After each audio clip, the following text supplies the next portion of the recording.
Welcome to the Yappy Hour, powered by Yappily, the podcast for dog lovers who want to build better relationships with their furry companions.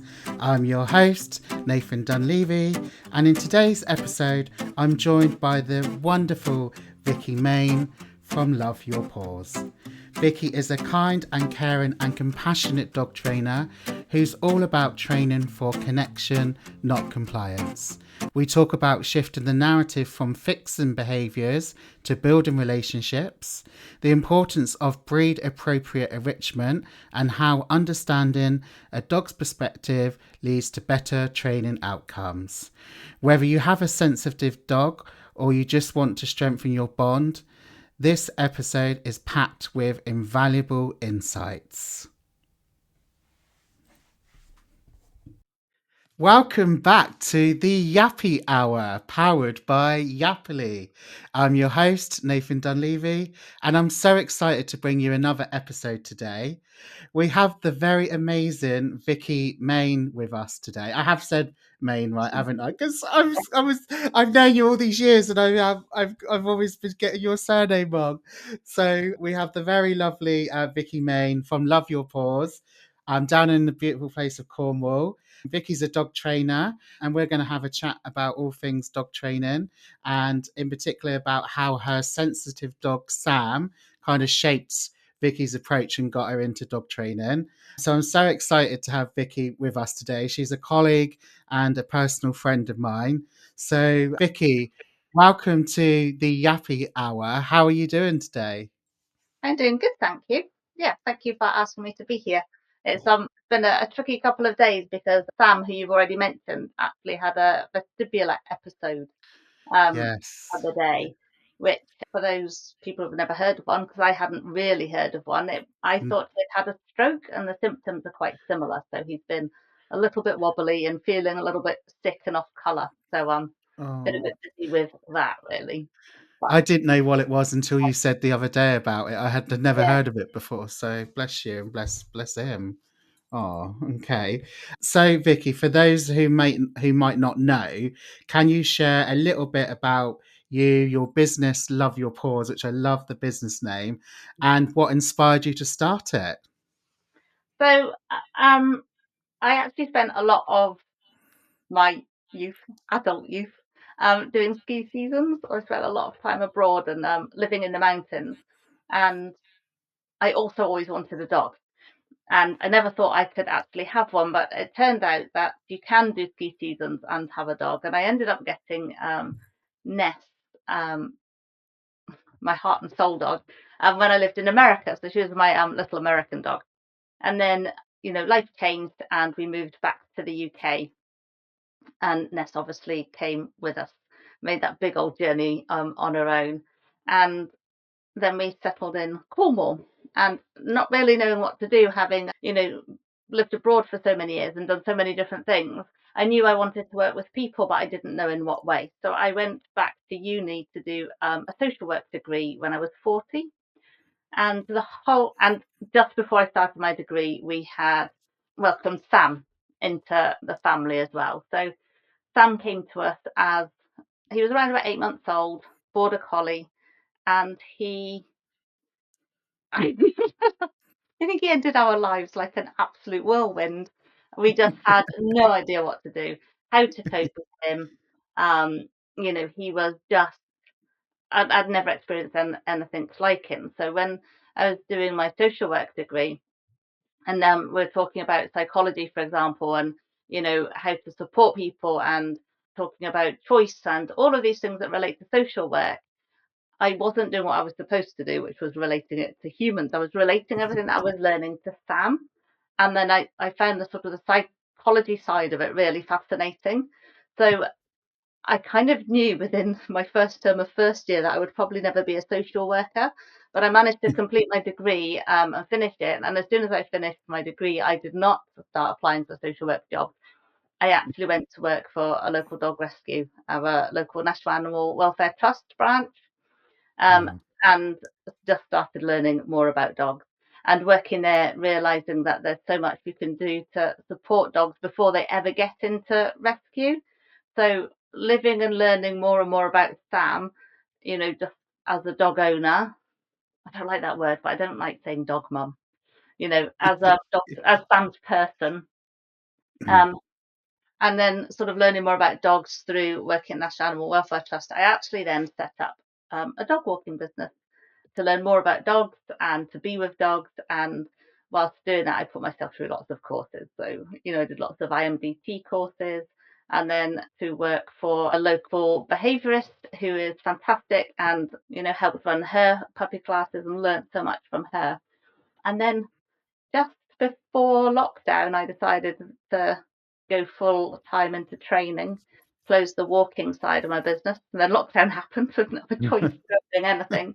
And then when we started back up, I just started training. So all I do is group classes, a very occasional one-to-one, but generally group training classes. And I kind of take things that I've learned from the people I've worked with, the courses I've been on, the amazing people I worked with at the rescue centre, and mostly from Sam and Ness, and kind of put all of that together, I think, Mm. to help. I don't know. I never know how to put it into words. I think I want to help people understand they're not alone with their dogs. And Mm. I had this dream of building a community around dogs and dog training, and Yeah. somehow through no plan, no like specific aim, I've somehow managed to do that. So Wow. I always use the hashtag thoughtful dog training because that's the best way I could describe it. And Yeah. so in a not so succinct nutshell, that's what I do. I talk a lot. Brilliant. Yeah, we're going to be talking about your classes and obviously how Sam inspired you as well. So, I mean, yeah, what a journey, from traveling abroad and doing the ski seasons and doing I love it that you've done your degree and then like you've not gone into that field, but you've used that to then shape your career as a dog trainer. So, Vicky, we meant, I don't actually think I would understand as much as I understand about dogs and people and how the two relate had I not done my degree. So although I yeah, never gone into social work, like that it's taught me so much and it's been invaluable for what I do. Absolutely. yeah. And obviously dealing with dog parents as well and members of the public and stuff that can all Yeah. come in handy. Also a qualified life coach as well, which also, really comes in helpful for like working with people. Yeah, definitely. So you mentioned that one of your dogs, Sam, is sensitive and he struggles with life. How has living with and training a sensitive dog shaped your approach and philosophy? You take on rescue dogs who or any dog who ends up finding life difficult, we don't know where to start and we don't know what to do. I mean, Sam came to us from a rescue and he literally, from the day he came into our home, he put himself into a corner to protect himself and he wouldn't let us Mhm. approach him. And I just did not know just had no idea how to help him. We felt really helpless and hopeless. But every dog deals with that situation differently, right? And Sam's way of reacting to it I didn't even understand existed before I was there. So, for example, if you wanted to pop Sam's lead on, he would put himself in a corner and protect himself, and he would snarl and growl. Mhm. And if you tried to go close to him with his lead, he would bite. Mhm. And he just had lots of really behaviors now that I understand that he just was overwhelmed and not coping, but he would run around the house like a whirligig, like the sofa wasn't even there, just like leap over the back of it, round in circles. And anybody who looked at him, he would bark and, lunge around on the end of his lead and look really scary. He didn't interact with any other dogs at all, didn't want to be touched. And so we went to work with a local lady who, sadly, she's passed away now, but she was a great help, like a really well known dog trainer locally. She used to tell me that she was the very first clicker trainer in Cornwall. She probably was. She'd been around for a long time. And she Oh, helped to understand Sam a lot in the beginning. just said to me, stop walking him, just let him settle. And all of these things that as just a regular, normal dog person felt counterintuitive at the time. I mean, Sam's Mm, 13 now, so this was sort of like 13 and a half. This was 13 years ago. And she just said, stop walking him, let him have time and all of these things. And then I met a couple of behaviourists who worked at the local rescue, and they helped me massively with Sam to understand him. So I started to understand body language, started to understand because he didn't give you lots of warning when he was going to bite. He would just bite. I'm sure there were signs, but at yes, that point, we've missed them. there was no sort of growl and then warning. It was just, Just and he yeah. just struggled with touch, with noise, with leads, with um, and I think it was all fear based. Mm, We got to a place after about 18 months where it felt like he started to trust us a little ah, more. He was more settled. I felt a little bit more comfortable walking him, although walking him was quite scary at times because he would be a sort of quite explosive if people looked at him. Taking him to the vets has always been really interesting. But yeah, over the years we learned how to help Sam feel safe with us and know when to leave him alone and learn about him. And I think the biggest turning point actually was finding scent work, tracking and scent work, which really mm. just helps build his confidence and my understanding of his body language as well, I think. So yeah, now he's 13 and a half, he's older, he still tells you when he doesn't want something, he's very clear.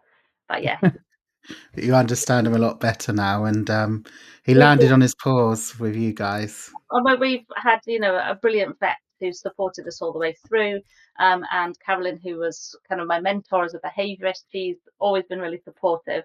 And a few years ago, we did end up seeking the support of a vet behaviourist as well, just because our vet wasn't sure what to do next to help him. We felt like we'd reached a sort of a bit of a plateau.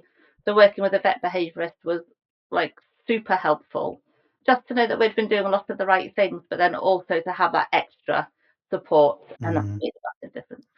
Yeah. Good, good. Brilliant. So your philosophy, that's such a big word. I was thinking, God, am I going to be able to pronounce this word when I was looking at it? Your philosophy is all about training for connection, not compliance. Can you explain what that means and why it's so important? So I think I think there's but I always talk to my customers about like the dog trainer manual in the sky. So there's this dog trainer manual that lives up in the sky, and we go get a rescue dog or a puppy, or a dog joins our family, and this book in the sky opens up and it just spews all its knowledge into us. And the dog trainer manual is made up of all of our experiences that we've ever had with dogs, our family dogs or our neighbours' dogs, things that we learn, maybe going to dog training as kids or whatever, and things now that we see on social media and all the different dog training programs that we've all watched over the years. All of that sits in that dog trainer manual in the sky and it opens up. Mm, And there's nothing wrong, particularly with teaching our dogs how to sit. It's not a bad thing to teach our dogs how to sit. But I don't think any of us take the time to think about why we teach our dogs to sit. What's mm, the purpose of teaching our dogs to sit? And everybody, whenever I ask this question, they'll say things like, well, it stops them jumping up, it means they won't walk into the road, all of these things. Um, but I don't need to sit to not jump up, and I don't need to sit to not run out into the road in front of a car. I don't need to, we just use sit because we've always used it, and there's actually no need.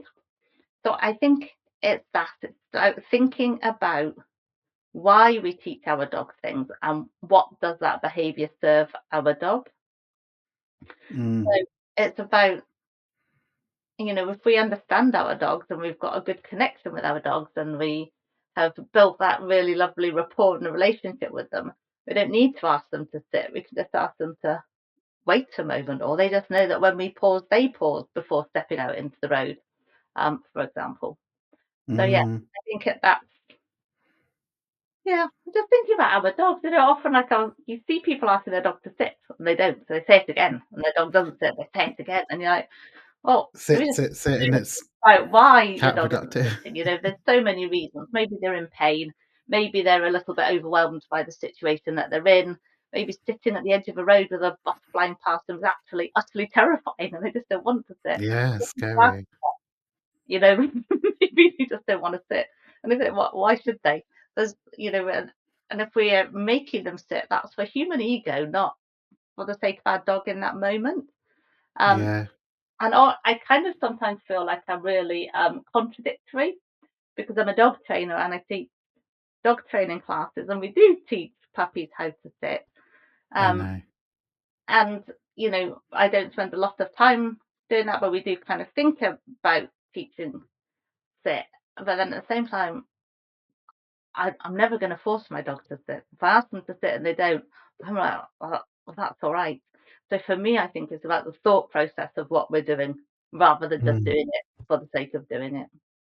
Yeah, and sometimes you see them like they've sort of pushed down on their back, and I think we're just conditioned to think, oh, I must teach my dog to sit, and then oh, they push them down the back. They don't realise by pushing down the back that that's not good. And I personally wouldn't want to sit my bum on a cold floor either. So No, no, so how about you do it? And I think that leads nicely where you said like into your sort of like your mantra. You've coined the phrase of thoughtful dog training, and I love that. I really love that. yeah, and I think it's just about just having that thought process about why we're asking our dog what we're asking them to do. And I do kind of catch myself, you know, sometimes thinking, "Did I ask her to do that?" But I mean, obviously, like there's safety things. So I think there's some people who live with their dogs and don't ever particularly teach them a skill because they just live so fluidly and fluently together. And I think that's utterly wonderful and amazing.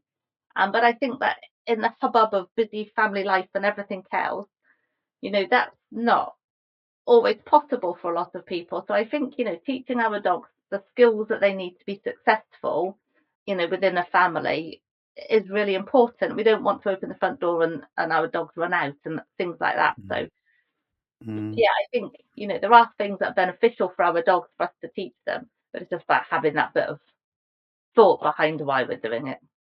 Yeah, definitely. Thank you. So we're going to be moving on to our next section now, which is shifting the narrative from fixing to building. You're a strong advocate for group classes when they're thoughtfully designed. How do these classes support the connection between dogs and their caregivers? In the environment that they're in. So I'm really lucky. I've got a field attached to my garden, so I do have our own space that's private, Mm, and so all of my classes are running there, and it's a maximum of 6 dogs. They're all really well spread out, um, mm, and we spend a lot of our class often just talking about watching the dogs and thinking about what the dogs are doing. So last week, for example, we had a class where most of the dogs were sort of between 5 and 18 months old. So typically they can be a little bit challenging for their families because they're struggling with life because they're adolescents, and that's quite tricky to deal with. And we were kind of working on lead walking and just being able to walk past other dogs on leads, and it being no big deal. Um, mm, we're just working on just being calm and connected to their owners despite what's going on around them, and we kind of gradually build up the behaviors, and each dog was working at each dog's level.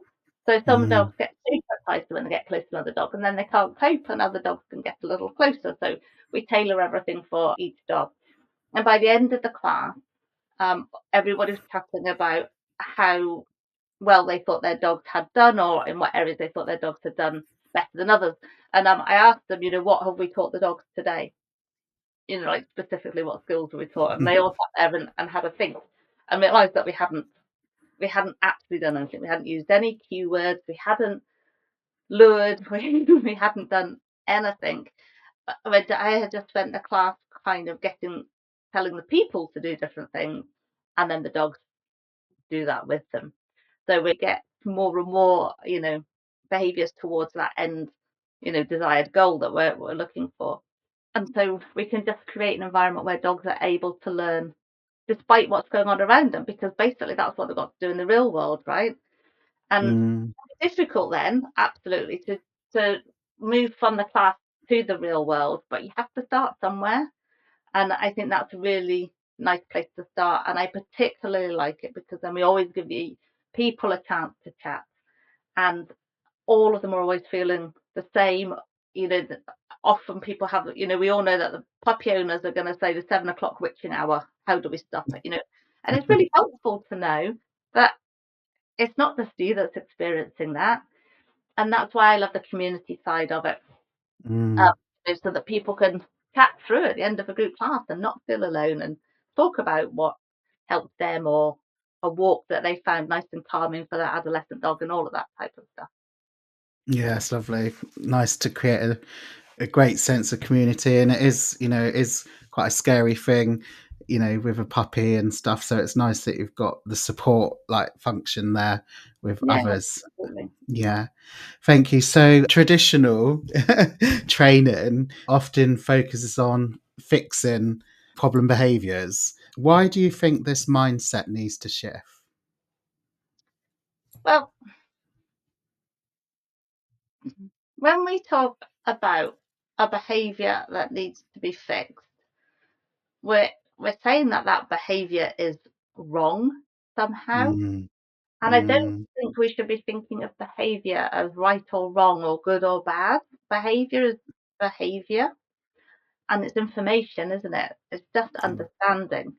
Um, Now I choose, like, I've made a really sort of purposeful decision to not work with behavior per se. I'm not a behaviorist, even though I study it all of the time.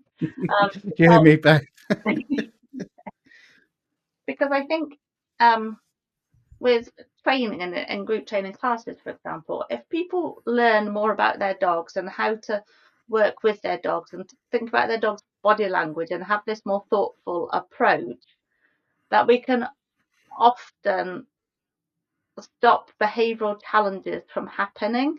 Now, not always, of course, not always, because we can't ever predict what's going to happen, and we can't change the life experiences that dogs have that might create some of these behavioural challenges that Mm, people face with their dogs.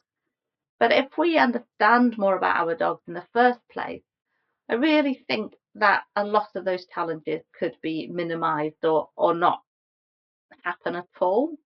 I mean, mm, I know that I could have prevented a lot of Sam's behaviours from escalating. Like, if I had Sam now and not 13 years ago, I think our relationship would have been different, and he might have had a different experience of life. mm, And so I think if we understand our dog and where our dog's coming from, and if we understand that it's easier to advocate for them, I think there's so much worry of judgment, isn't there? Like, so yeah. much worry of judgment when you've got a dog who's maybe noisy, or Mm, lunging, or doing, whatever that dog does when they're feeling whatever it is they're feeling. Um, mm, that we often don't behave in the way that the most supportive of our dog. And so, yes, of course, we can do all sorts of things to try and shut down that reaction or that behavior in the moment, but it's not fixing the problem. And I actually had a really lovely example yesterday, and that hopefully you won't mind me talking about it. We call it the Training Hub. It's a Facebook group for any customer that I've ever had, and we've got sort of about 400 people in there. And oh at wow. the end of last year, we ran a muzzle training month. Just, I think it was sort of September, October. Weather rubbish. Let's do something, better with the dog. So everybody just who wanted to joined in with muzzle training. And one of the Brilliant. owners, she has a rescue dog, and they just had a really horrible experience at the vet. And Charlie Oh. had really struggled at the vet and had to be, I think she'd had to be muzzled because, everything was really stressful. So her mum decided to, there's me using the word mum, I don't even know what to call her, dog owners, caregivers, I never know.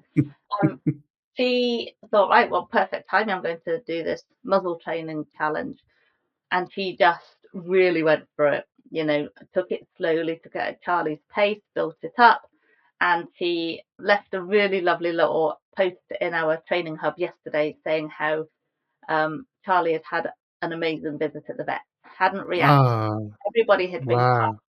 And it had all been because she had practiced the muzzle training. Charlie's now more than comfortable wearing a muzzle for sort of 20, 30 minutes at a time. She didn't stress about having the muzzle on, so the muzzle wasn't an added stress in that situation.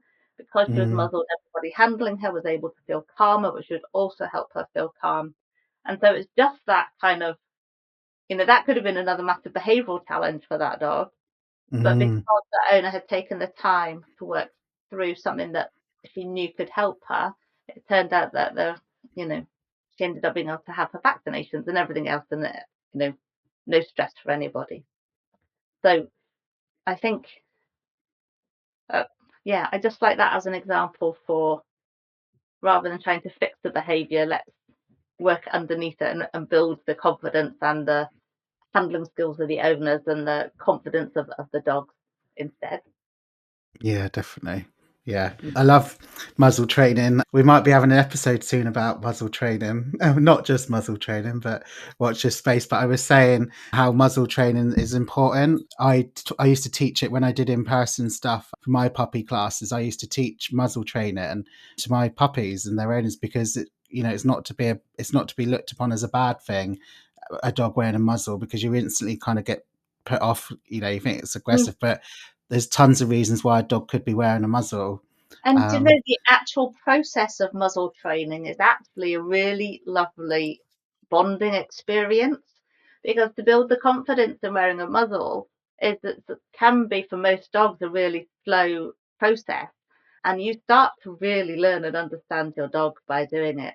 So Lady Caroline had obviously got to a stage with Charlie where Charlie can wear a muzzle at the vets now. I did the challenge at the same time as Lockie, who's my spaniel pup. She's 18, well, just over 18 months old now, and we're still going. She's happy now to put her nose into the muzzle, but she won't tolerate me doing the flap. So now I'm starting to think about different ways to make her feel comfortable. Rather than me just putting the straps up, I'm just starting to gently touch her ear whilst her nose is in the muzzle. So it really gets you start to thinking about how can you make that dog feel comfortable. And when we're listening to them, they're more trusting of us. And so, yeah, the end result is you have a dog who's comfortable to wear a muzzle should they ever need to for whatever situation. But also the mm, process is really bonding and you really get to mm. understand the dog. It's a lovely bit of training if you do it right. Yeah, I love it. And I think it comes back to like you said, where you said about listening to your dog. It's also about reading and understanding their body language, isn't it? Because that's how they communicate to us. So, Yeah, and it's so much about that. And I think it's another reason why group classes can work so well because we know that adolescent dogs, particularly, and puppies, when they're overwhelmed or when they're stressed or when they're not coping with the environment, that behavior can look very much like excitement. And if children, for example, are excited and it's inappropriate in that moment, they might just be told to calm down. And we do that with our dogs, but we're missing the point because your dog isn't excited, your dog is struggling. And so understanding the subtlety. So in classes, I often will be narrating through what I'm seeing with the dogs as well, so that everybody starts to understand why we're doing what we're doing and what it is that I'm seeing. They can see it not only in their dogs, but other dogs that their dogs interact with as well. yeah, yeah, brilliant. How does focusing on connection instead of compliance change the dynamic between a dog and their caregiver? They're, they're just the relationship changes because Mm, it's not just about shouting sit at your dog. It's about understanding your dog and building that relationship with the individual in front of you because no two dogs are the same, are they? I always I often talk about the no challenge. So I think there's certain things that people know that they want their dogs to be able to do. I don't know, walk nicely on a lead, come back when called, not run out of the back door when they open it. But then we all know that each individual dog is going to come up with behaviours that we never even thought about. It didn't even ever cross our mind, and we think, oh, we're going to have to train for that. Oh, and we have to train for that. Um, and so I get puppy owners often to make up a no list. Every time they think about saying no to their dog, they have to just think, okay, what's my dog doing? Why don't I like it? Why am I about to say no? And then write that down on their training list so that they can think of a way of teaching their dog to do what they would like in that situation, as opposed to just going nah, or no or whatever it is. What was the question again? No, just how does focusing on connection instead of compliance change the Yeah. dynamic So, between? when we're doing that, we're thinking about why we need to teach our dogs things rather than just teaching them.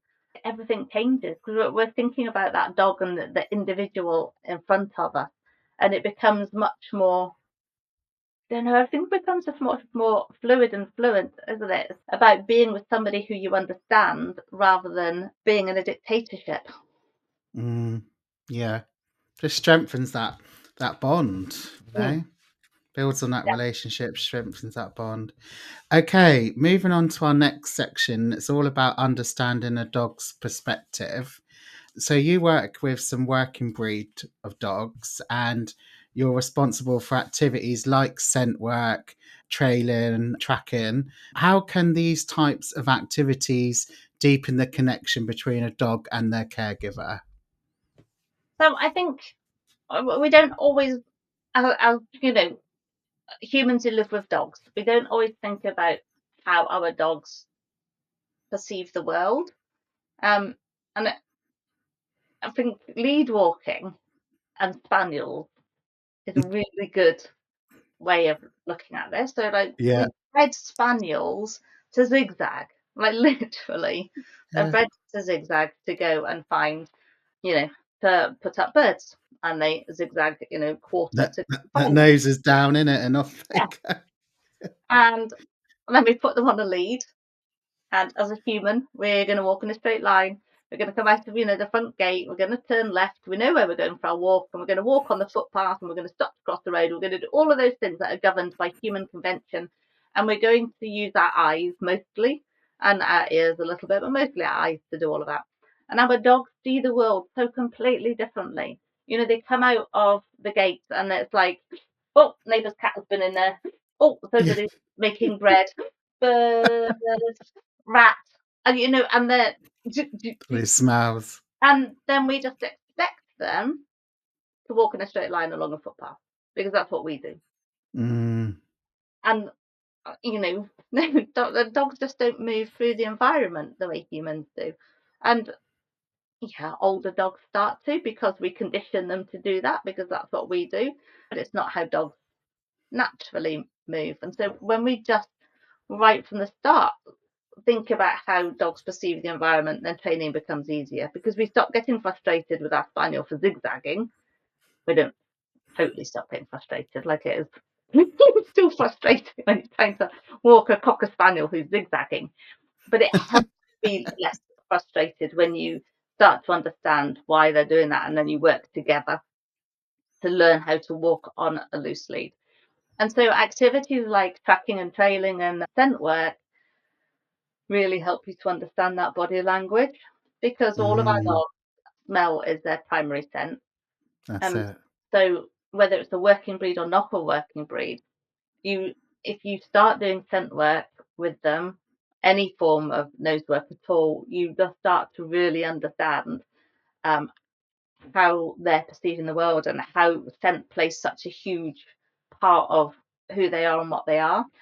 At the end of all of our particularly our tracking and trailing sessions, but actually at the end of every session, we always have a moment of reflection about the session. And I get the handlers to think through, what have they learnt about their dog, or what do they feel that their dog might have learnt today? What have they learnt today? What have they learned about their handling skills? That we ask different questions. And at the end of tracking and trailing, the answer is often the thing that they've got the most out of is also these activities. Not only do it help us understand our dogs through watching them, but these activities get into the bones of who our dogs are. We're letting them show us just how incredible they are, and like Mm, they are utterly incredible creatures. Um, and when they get to show us how incredible they are, we we appreciate them so much more. But it when we can fulfill that inherent, I don't know, dogness in them, they become more Mm. confident. They love us more because we've created that opportunity. I don't know that they love us, but you know what I mean. We've created that opportunity for them. Like, I mean, I do scent work and tracking and trailing with my dog, like in my free time as well as teaching it. And there's nothing better after, doing a trail with Lockie. She gets so excited and she just wants to go, "Woo, look how amazing that was." With Sam, watching him work, even as a young dog, tracking, he's just phenomenally talented. And he's a border collie. He used to do everything at a gazillion miles an hour except tracking. He was so thoughtful and steady, and um, this is what we're doing. And it's just amazing Mm. to watch them do what they do. And he could have Yeah. been a working dog because he's terrified of sheep. But So they see the world through their nose, and obviously all that nose work and sniffing is really good for brain and mental stimulation. It helps tire them out, bring their arousal levels down. Like 20 minutes nose work's just the same as a 60-minute outdoor walk in terms of the brain and mental stimulation they get. So you end up just with a more calmer dog.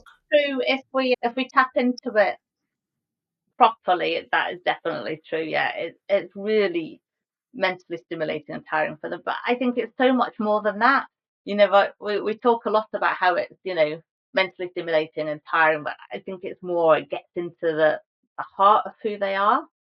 You know, Mm, when dogs have achieved their find, whether that's tracking or trailing or whatever, or barn hunt, not something I've ever done, but I've watched videos and little terriers doing barn hunt. I mean, that's absolutely getting into like their heart and soul, isn't it? And when we can do that, give so all of these dogs were bred for a purpose, mm, to help on farms or to go kill rats or to do whatever it was they were bred to do. And then they come and live in our pet homes yeah. without those jobs. And no, I think it would be like having a passion to sing and living in a family who won't ever let you sing, or something like that. And if and any individual is given an opportunity to do whatever it is that makes their heart sing, then they are just a Mm, happier being, aren't they? They're more yeah. confident and joyful and have best relationships with the people around them because they're able to express themselves. And I think it's Just just like our dogs. It's nice to see that sense of satisfaction and achievement that they get from it. So, They get so excited. Like Sam, he's riddled with arthritis and he's really stiff. He bless. refuses to go for walks these days. He just isn't interested. Right, that's okay.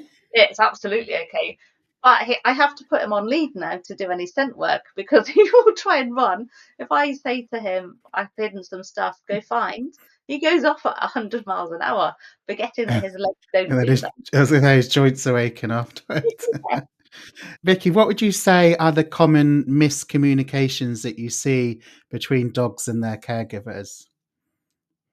So I think we touched on one earlier. One is that excitement when actually Mm, they're kind of overwhelmed and worried. mm, yeah, And then the other, like we've talked about, just trying to get dogs to do things because we think they should. Um, that whole, I don't know, sit before I give you a treat. So that's why. I don't know. Um, and yeah, I think it's just when we just have a moment to think about the dog, isn't it? mm, And I I think there's a lot. I don't know how to word it. There's a lot of human ego at play. yeah. No, you're right. You're I right. think that's Yeah, a lot of it. Wanting to have the dog who, the perfect dog. yeah, the perfect dog, or who sits on its own to sit, or there's lots of things they do need for their safety. And I think for our dogs to be able to live as dogs, they need to have a good recall and all of those good things that we can allow them to have those freedom to be dogs. But I think the communication and breakdown comes from human ego. Mm. It's our right to have a pet dog, and the pet dog comes into our home, and they should uh, respect and obey. And Conform.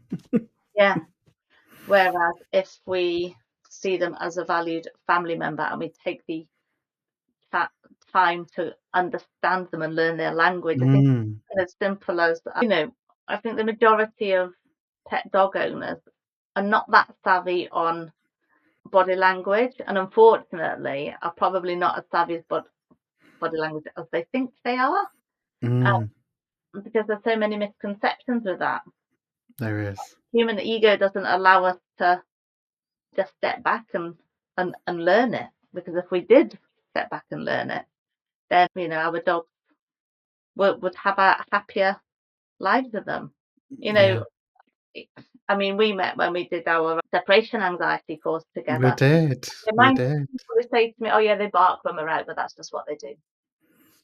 It's that type of miscommunication. That's the type of thing that I, you know, would love for us to be able to get over to people, that but when our dogs are talking, that we should really listen. Yeah, we should listen and observe as well. Part of communication, isn't it, with humans as well? It's about listening and watching and all of that, as much as talking. And I think, I mean, I'm the worst for talking, but I think we just talk to our dogs too much rather than, yeah. I I think everyone's just in so much of a rush nowadays, and they just don't take a moment to sort of pause and stop and just be a bit more mindful. And everyone's just on the go, and And expecting our dogs to fit in with that lifestyle. Like, Mm, I remember, like, we had spaniels as kids, and those spaniels would never have been expected to go and sit in a cafe. They probably yeah, wouldn't have done a school run, we're and putting them into all these situations and just yeah. expecting them to cope. Yeah, I think the most my parents' dogs did was, I think they used to go to the pub with my dad. It was the nighttime we happened to be 5 minutes from the pub. Yeah. Brilliant. Oh, that's cool. I love that. So, if pet parents could make one small change to better understand their dog's world, I think we've sort of covered it, but what would you recommend? I think just finding that one thing that really gets into their dog's feel good, whatever that is. So, whether that's some kind of scent work or agility or hoopers or tracking, trailing, and I don't think it matters what it is, but find something that your dog loves, or all of them. I've got so many customers who do little bits of lots of things with their dog, and because all of them help your training in general. If you do hoopers, that's so great for recall and focus and connection, and scent work gets into your dog's feel goods, and you know just finding something that your dog loves, because if your dog loves it, I'm pretty much guarantee that that human would love it too. And when you do Yeah, it together, yeah, it's just magic, isn't it then? fun. Yeah. Have some fun. Brilliant. Thank you for that. So, we're going to move on to our next discussion point now, and that is all around practical tips for training for connection. What role does enrichment, like scent work or trailing or tracking, play in creating meaningful lives for dogs? So I think less is often more. Yeah, big believer in less is more. I think so, and in all sorts of ways. So, like, little short training sessions that are fun, not expecting too much too soon of our dogs, letting them build strong foundations before we ask any more of them, um, building things nice and slowly. And wait, remind me of the question again. Sorry, I go off on so many tangents that my brain's Oh got. no, it's absolutely fine. So, what role does enrichment, so like scent work, tracking, trailing, what does that play in creating meaningful lives for Oh yeah. dogs? We're just giving them the ability to feel satiated and that they have a meaningful life. I actually did a post on my Facebook about enrichment yesterday, or the day before. I think it was an enrichment day. There's a day for everything now, isn't there? Um, Oh, right, okay. I think now people use the word enrichment and stick a licky mat down in front of their dog. That's not what And, it's about, you is know, it really? no, like there's nothing wrong with licky mats what, No, but nothing. my dogs have licky mats and Yeah, they're mine have their dinner on licky mats, yeah. yeah, but it's not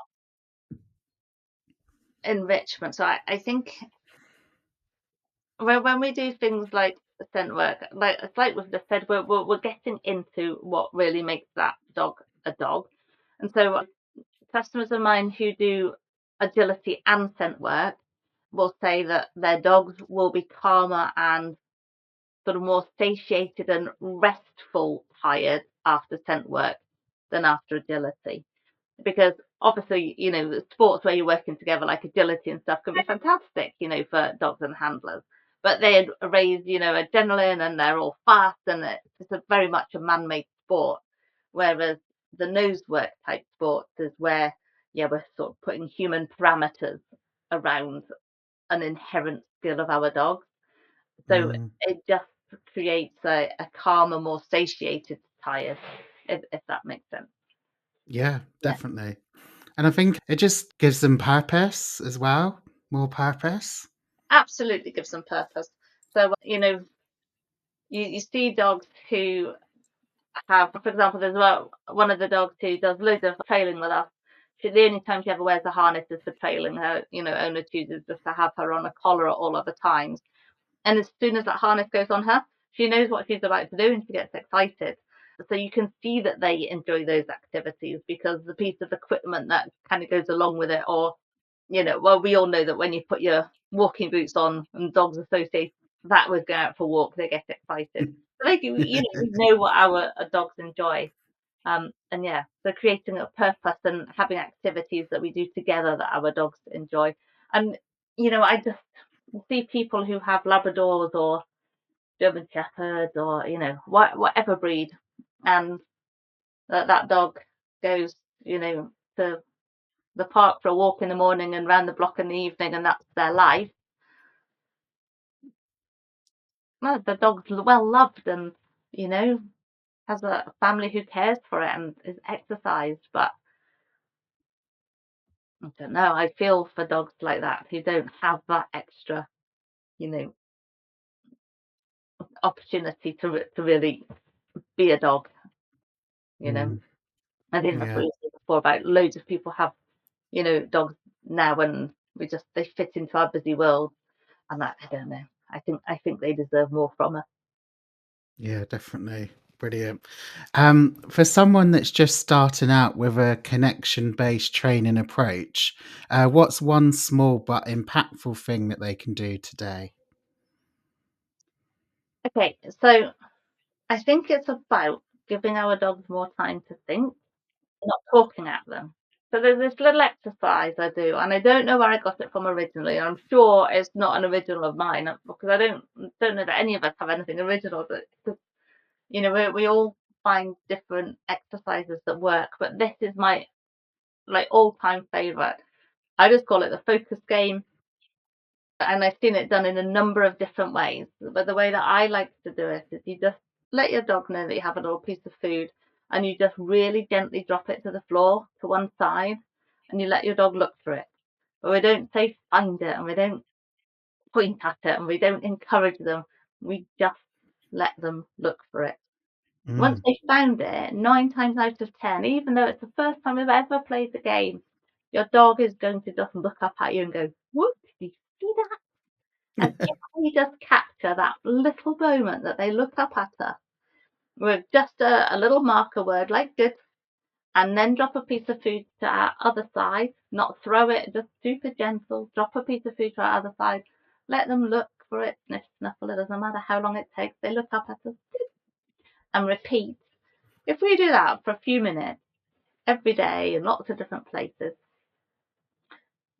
it just helps your connection. We're doing Mm. so many things that it's the simplest thing, and we do it in almost, well, people who come to classes will do that every other week or so, because we do it really regularly to remind people how powerful it is. Because we're giving our dogs an opportunity to sniff. So if you just get out of the car at the start of a walk and your dog doesn't know where they are, so they've just been in the car and you just got out, and then, at the start of a walk, there's often like so many smells because dogs have all urinated and everything else there. You just get out of the car and pause and drop a little piece of food and let them sniff for it. Giving them an opportunity to just sniff and understand the environment they're in. They find a little piece of food, and that's just kind of like the cherry on top of the cake. The sniffing for most dogs is the important part. They look up at you, their trusted person. All you do is acknowledge them with the word good. We don't need any head ruffles or good girls or just and drop another piece of food. And we're just saying, we're acknowledging that they've done something lovely and we're recreating that experience. It's just really lovely and safe and grounding. And it's an exercise that helps build into lead walking, recall. I mean, literally anything and everything that you do with your dog, because you're encouraging eye contact without asking them to look at you.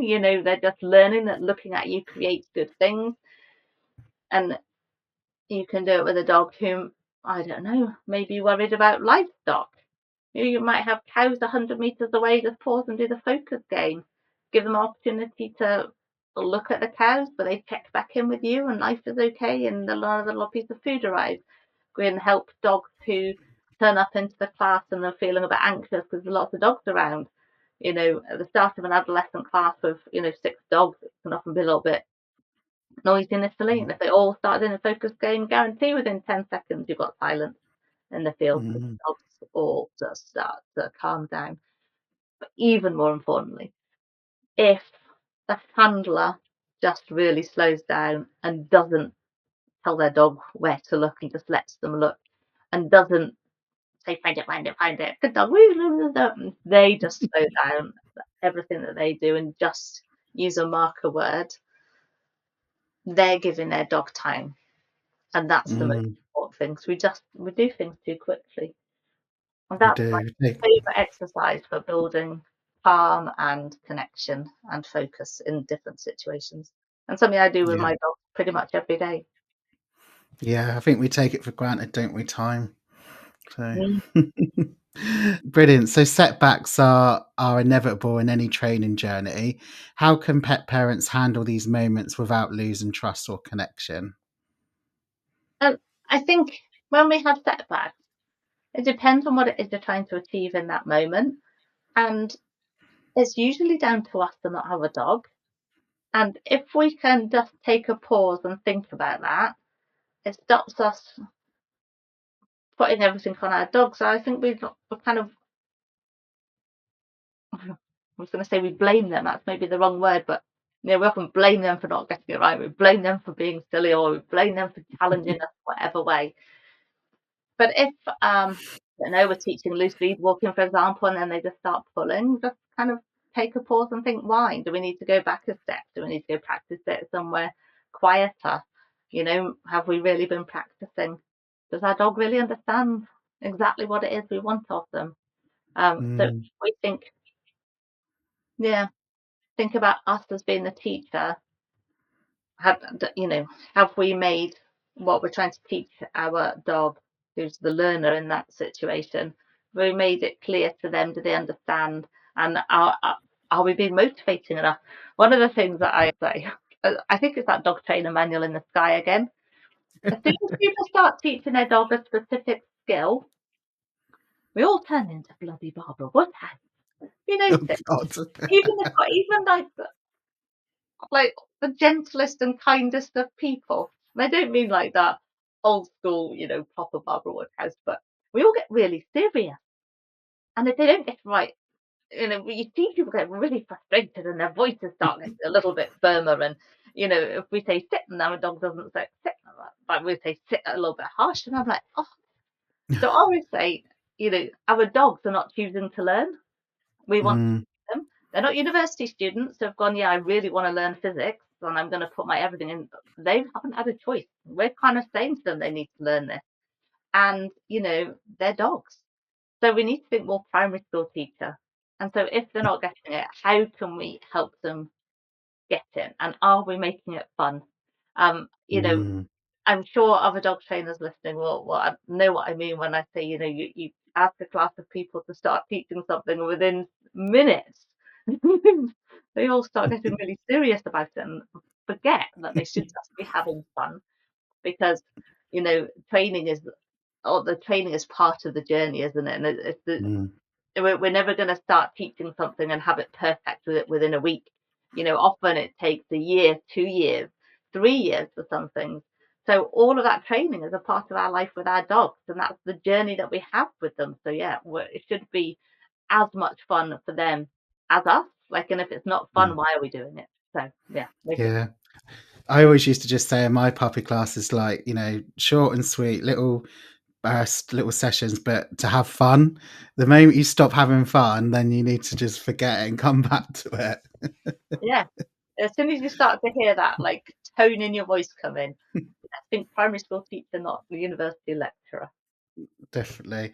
Vicky, thank you. We're going to start wrapping up this episode. It's literally flown by the last hour. So we're going to spend the next sort of 5 or so minutes just with some final questions. And yeah, so many pet parents feel guilty or frustrated when they face setbacks in training. What would you just say to someone who's feeling stuck but wants to do right by their dog?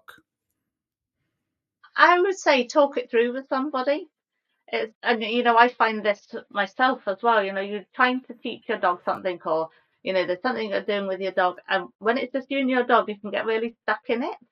So if you're going to a dog trainer, just sit and have a chat with them, or have a chat with a friend who might be a dog owner, or trainer, or whoever, and talk it through, because two brains are always better than one.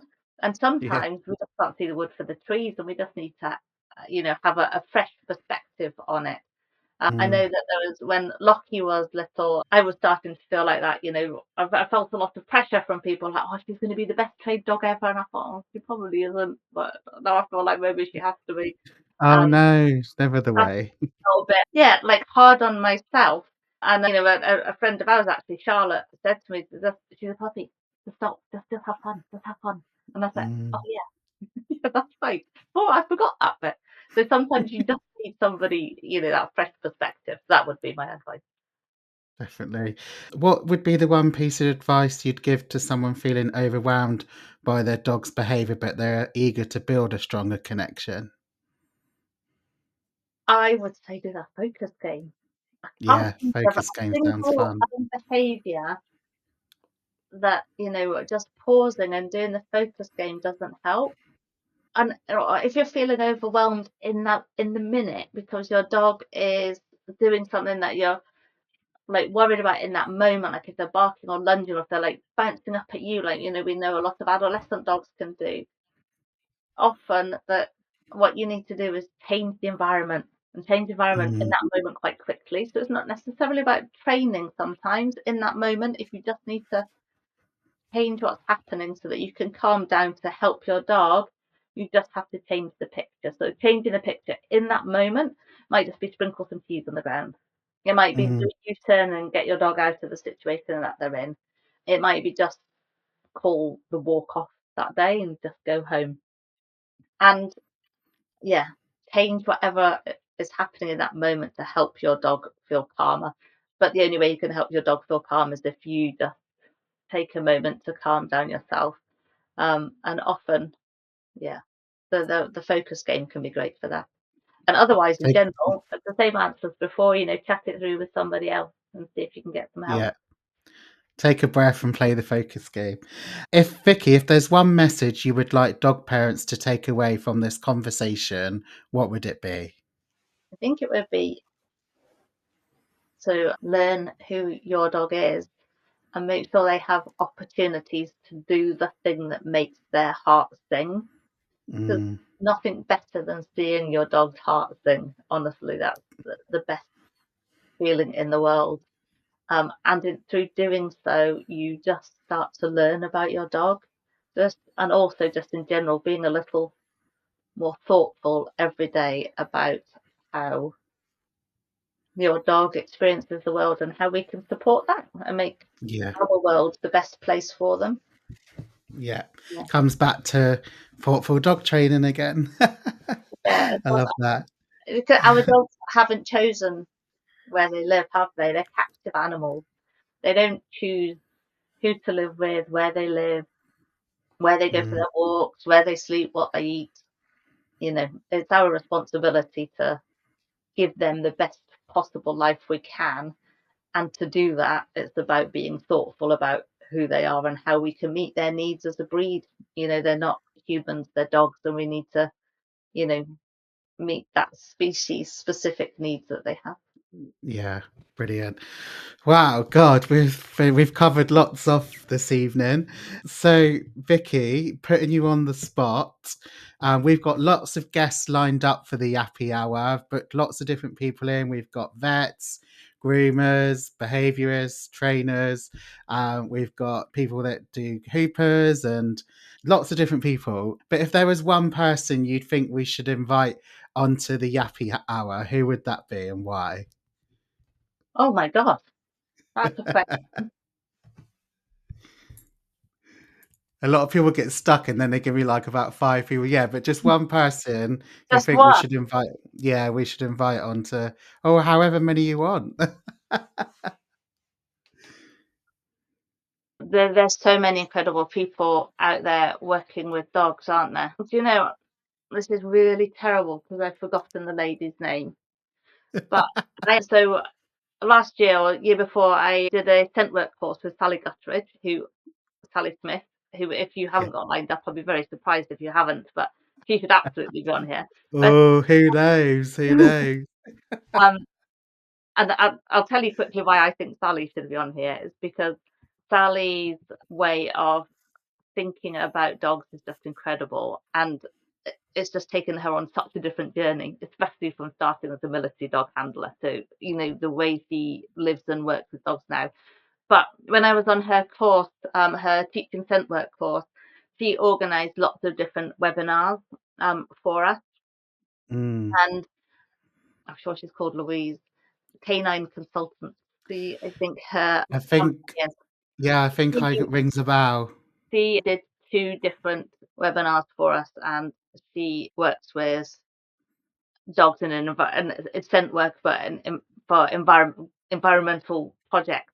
And Yeah. I don't know that I've ever heard anybody more inspiring than her in my life. The way her passion for what she does and the way she imparts her knowledge and everything scent work, she is utterly amazing. Mm. I know who you're thinking of. I can't think of her name. It's something like canine conservation or something, but you can drop me a message with it anyway. But yeah, Sally Gutterid. Yeah, we may have Sally on. Who knows? You have to watch this space. Vicky, thank you so much for joining me on the Yappy Hour. If people want to get in touch with you, how's best to find? Yeah, give us your contact details and So I'm stuff. on Facebook as Love Your Paws, and my website is www.loveyourpaws.org.uk. But I'm actually currently in between websites, so it doesn't look its absolute best at the moment. But predominantly, I just run local in-person group classes in, like you said, scent work, tracking, trailing, hoopers, life skills, because that's what I love to do. And But you're all, down in Cornwall. Where yeah, in Cornwall are you? well, I am in between St Ives and Helston. So yeah, it's Right. a fabulous place.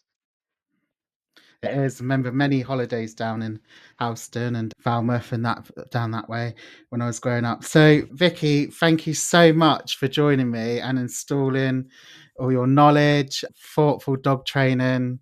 Definitely the way forward. Thank you for joining me on the Yappy Hour today, powered by Yappily. We'll see you soon. Thank you. Will do. What a fantastic conversation with Vicki Main. Her compassionate approach to training is truly inspiring, and I hope you found her insights as valuable as I did. Here are a few key takeaways from today's chat. Number one, training for connection, not compliance, shifts the focus from controlling a dog to understanding them. This mindset creates stronger bonds and better long-term outcomes. Number 2, tailoring training and enrichment to a dog's breed and personality, like scent work, tracking or trailing, can transform their emotional well-being and deepen your connection.